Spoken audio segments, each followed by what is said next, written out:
শীতের রাতে যদি এমন একটা চিকেন স্টু হয় গরম গরম তাহলে জমে যায়, তাই না? তো চলো আজ তোমাদের চিকেন স্টু এর রেসিপি বলবো। প্রথমেই চিকেনটা নিয়ে নিয়েছি, তার মধ্যে লেবু আর গোলমরিচ আর নুন দিয়ে ভালো করে মাখিয়ে নিয়ে আদা রসুনের পেস্টটা দিয়ে মাখিয়ে কিছুক্ষণের জন্য ঢাকা দিয়ে রাখবো। আর এদিকে দেখো সব সবজিগুলো নিয়ে নিয়েছি যেগুলো আমি চিকেন স্টুতে দেবো। একটা কড়াই নিয়েছি, সাদা তেল দিয়ে ব্যাটার দিয়ে নিয়েছি, এর মধ্যে পেঁয়াজ দিয়ে তেজপাতা আর তার সঙ্গে এলাচ দিয়ে নিয়েছি। তারপর কিছুক্ষণ নাড়াচাড়া করার পর এর মধ্যে দিয়ে দিলাম ম্যারিনেট করা সেই চিকেনটা। এরপর একে একে সবজি দিয়ে দেবো, আলু, গাজর, পেঁপে, টমেটো।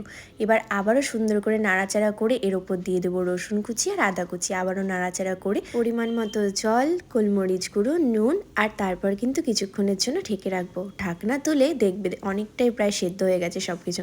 তারপর বিনস আর মটরশুঁটি দিয়ে একটা বাটির মধ্যে কর্নফ্লাওয়ার নিয়ে তার মধ্যে জল দিয়ে ভালো করে গুলিয়ে এর মধ্যে দিয়ে দিলেই হয়ে যাবে রেডি। সত্যি বলতে শীতের রাতে এমন একটা ডিনার হলে জাস্ট জমে যায়। তোমাদের কেমন লাগলো রেসিপিটা?